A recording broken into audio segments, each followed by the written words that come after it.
Good evening सभी को। सेवाज classes में आपका स्वागत है। एसएससी जीडी टारगेट बैच जो हम 45 डे का टारगेट बैच चला रहे हैं उसके तीसरे दिन आपका स्वागत है। आज थोड़ा बाहर में शोर हो रहा है, उसको थोड़ा सा अवॉइड कीजिएगा। तो चलिए शुरू करते हैं आज का टारगेट। कल जो आपको टारगेट दिया गया था, उम्मीद करते हैं आपने कंप्लीट कर लिया होगा।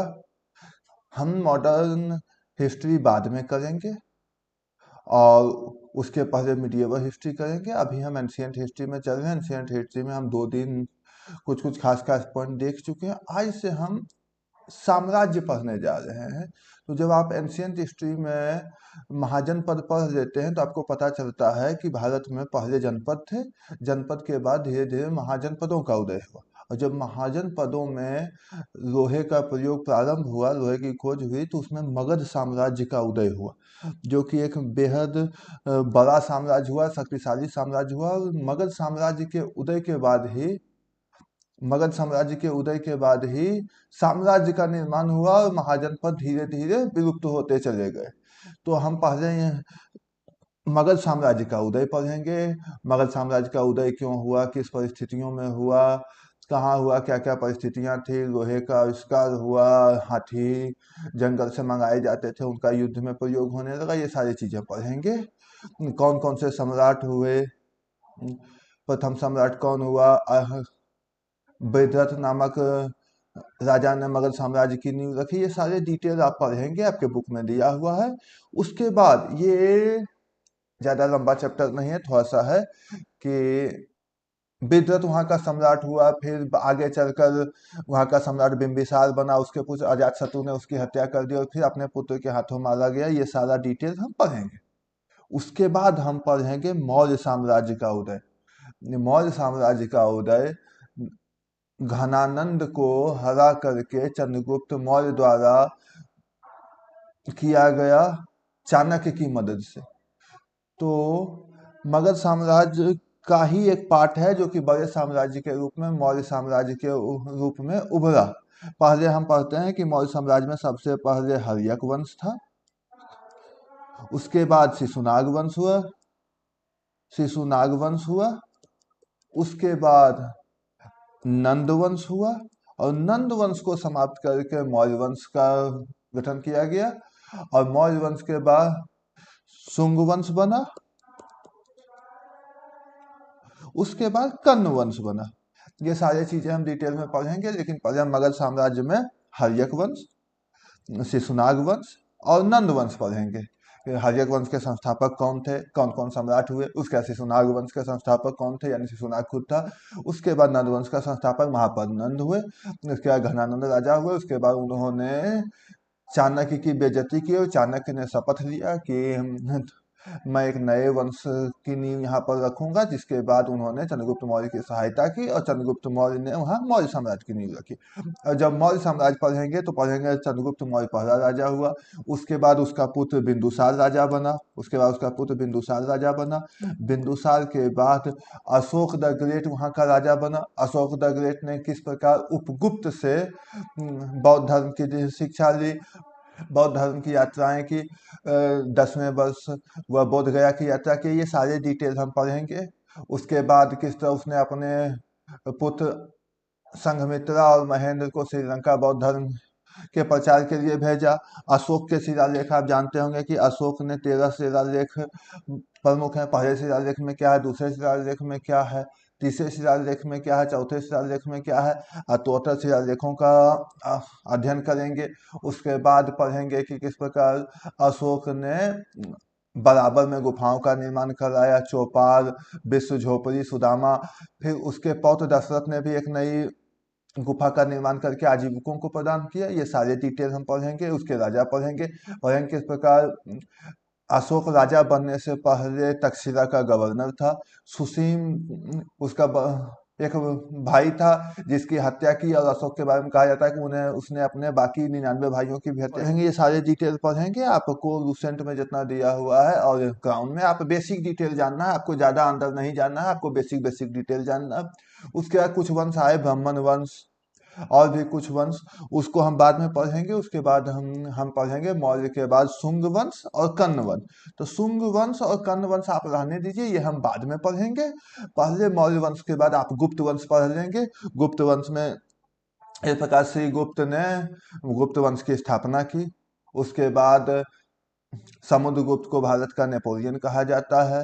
फिर चंद्रगुप्त द्वितीय ने विक्रमादित्य की उपाधि धारण की। गुप्त वंश के सारे राजाओं को आप डिटेल से पढ़ेंगे, और जितना आपका रूसेंट में दिया हुआ उतना पढ़ेंगे, और कोई बुक है तो उसमें पढ़ेंगे, और क्राउन में है तो उससे भी पढ़ेंगे। और अगर पॉसिबल है, मैं जरूरी नहीं कर रहा हूँ, लेकिन अगर पॉसिबल है तो आप लूसेंट और क्राउन दोनों मिला करके पढ़िए। यकीन मानिए आपका टोटल सिलेबस कवर हो जाएगा। आज हम बस 3 टॉपिक पढ़ेंगे। मगध राज्य का उदय, इसमें कौन कौन से वंश हुए, हर्यक वंश, शिशुनाग वंश, नंद वंश, मौर्य वंश, शुंग वंश, कर्ण वंश। उसके बाद मौर्य राजा पढ़ेंगे कि किस प्रकार चंद्रगुप्त मौर्य ने इसकी नींव रखी।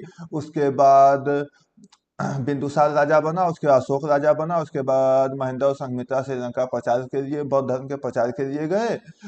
उसके बाद दशरथ राजा बना। उसके बाद हम गुप्त वंश में पढ़ेंगे कि गुप्त वंश श्रीगुप्त ने गुप्त वंश की नींव रखी। उसके बाद समुद्रगुप्त हुआ, चंद्रगुप्त द्वितीय हुआ, रामगुप्त एक राजा हुआ जो कुछ दिनों के लिए राजा बना। ये सारे डिटेल हम जानेंगे। उसके बाद ये तीनों पढ़ने के बाद आज हम भारत के भूगोल में मात्र 2 टॉपिक लेने जा रहे हैं। भारत की मिट्टी, पहला चीज भारत की मिट्टी मतलब जलोढ़ मिट्टी कहाँ पाई जाती है, काली मिट्टी कहाँ पाई जाती है, किस भूमि मिट्टी को खादर कहते हैं, किस मिट्टी को बांगर कहते हैं, जलोढ़ मिट्टी पाई जाती है तो कितने क्षेत्र में पाई जाती है, लेटेराइट मिट्टी किस क्षेत्र में पाई जाती है और कितने भूमि में पाई जाती है, काली मिट्टी किस खेत की उपज के लिए, मतलब किस फसल की उपज के लिए सर्वाधिक बेहतरीन मानी जाती है, जलोढ़ मिट्टी किस चीज के लिए बेहतरीन मानी जाती है, किस प्रकार की मिट्टी में किस प्रकार के उर्वरकों का प्रयोग किया जाता है। ये सारा डिटेल हम आज भारत की मिट्टी में जानेंगे। उसके बाद हम भारत की कृषि को समझें। जब भारत की कृषि की बात करते हैं तो हमें समझना होगा कि भारत एक कृषि प्रधान देश है। कितने प्रतिशत भूमि पर कृषि की जाती है, कृषि की कौन कौन सी पद्धतियां अपनाई जाती है, जो कृषि की जा रही है उसे कितने भागों में बांटा गया, रबी, खरीफ, गर्मा, नगदी फसल, कृषि को किस किन भागों में बांटा जाता है, कौन कौन से फसल नगदी फसल में आते हैं, कौन कौन से फसल खरीफ फसल में आते हैं, नगदी फसल किन्हें कहा जाता है, रबी फसल कब बोए जाते हैं, कब काटे जाते हैं, खरीफ फसल कब बोए जाते हैं, कब काटे जाते हैं, भारत की कितनी प्रतिशत भूमि पर कृषि की जाती है। ये सारे डिटेल आपको मिल जाएगा। पर ये डिटेल आप देखिएगा कि आपके पास अगर लूसेंट की न्यू बुक हो तो उससे पढ़िएगा, या क्राउन की न्यू बुक हो उससे पढ़िएगा, या फिर एक बार भारत सरकार का डाटा निकाल करके आप देख लीजिएगा, या किसी लेटेस्ट बुक से देखिएगा। जैसे किस राज्य में धान की सर्वाधिक खेती की जाती है, मखाना की खेती किस राज्य में सर्वाधिक की जाती है, इस प्रकार से जुड़े सारे प्रश्न आप देखिएगा। लेकिन इसमें एक रिक्वेस्ट है कि आप उस बुक से देखिएगा जिसमें लेटेस्ट जानकारी दी हुई हो, क्योंकि कृषि का डाटा बदलता है। अभी जो राज्य दूसरे स्थान पर था अगले साल पहले स्थान पर आ जाता है, जो पहले स्थान पर था वो दूसरे स्थान पर चला जाता है, और कितने प्रतिशत कृषि का क्षेत्र यूजेबल है, कितने प्रतिशत सिंचित है, कितने प्रतिशत गैर सिंचित है, कितने प्रतिशत नलकूपों से सिंचित है, कितने प्रतिशत कुओं से सिंचित है, कितने प्रतिशत पर कृत्रिम सिंचाई की जाती है। ये सारे डिटेल डाटा बदलते रहते हैं, इसको आपको ध्यान से देखना है। इसलिए इसे आप किसी लेटेस्ट बुक से पढ़िएगा, ये रिक्वेस्ट है। अब आते हैं करंट अफेयर में। करंट अफेयर्स में आज आपको ज़्यादा कुछ नहीं करना है, बस 2 टॉपिक जो आपको बताया गया है वही करना है। पहला है प्रश्नोत्तर संग्रह, जो आपने पहले दिन जनवरी माह का आधा किया था, उसे आप जनवरी माह का दूसरे दिन पूरा किया। आज आपको पूरा फरवरी करना है। आज आपको उसके बस ज़्यादा कुछ नहीं करना है, उसका पूरा फरवरी माह करना है। आपको लगेगा कि सर आपने आज नया टॉपिक नहीं दिया, तो आज नया टॉपिक इसलिए नहीं दिया गया क्योंकि आप ये कर लेंगे। उसके बाद अगर आपको समय बचेगा तो जो 3 टॉपिक 2 दिन दिए गए थे आप उसे एक बार देख लेंगे, क्योंकि पढ़ने से ज़्यादा इम्पोर्टेंट है उसे याद रखना और एग्जाम में उसे अटेम्प्ट लेना।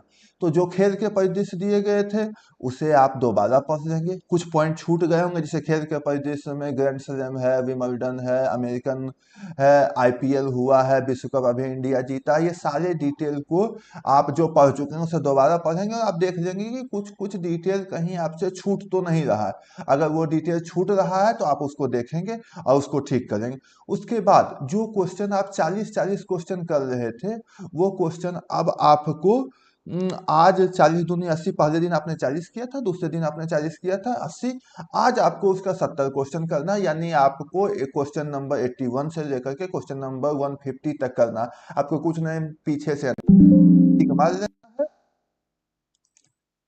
आपको पीछे से आंसर देखना है, टिक मार लेना और रट जाना। और इतना तमाम चीज करने के बाद आपका ये होमवर्क है कि इतना चीज आप करना, इसलिए आज आपको होमवर्क कम दिया गया है, क्योंकि इतना चीज करने के बाद जो टॉपिक आपने कल देखा था उस टॉपिक को एक बार कोशिश करना, रिवीजन करते चलें, क्योंकि आपको लास्ट में रिवीजन का मौका मिले ना मिले, मिलेगा, हम रिवीजन करवाएंगे, लेकिन आपको रिवीजन साथ साथ में करना। 2 दिन आपने देखा, आज आप उसका रिवीजन कर लेंगे। इस तरह से आपका एकदम कंप्लीट तैयारी होते चलेगा। और सेट मार रहे हैं कि नहीं ये कमेंट करके बताइए, और सेट मार रहे हैं तो कितना नंबर आ रहा है ये भी बताइए, और किस सेक्शन में कोई प्रॉब्लम है तो ये भी बताइए।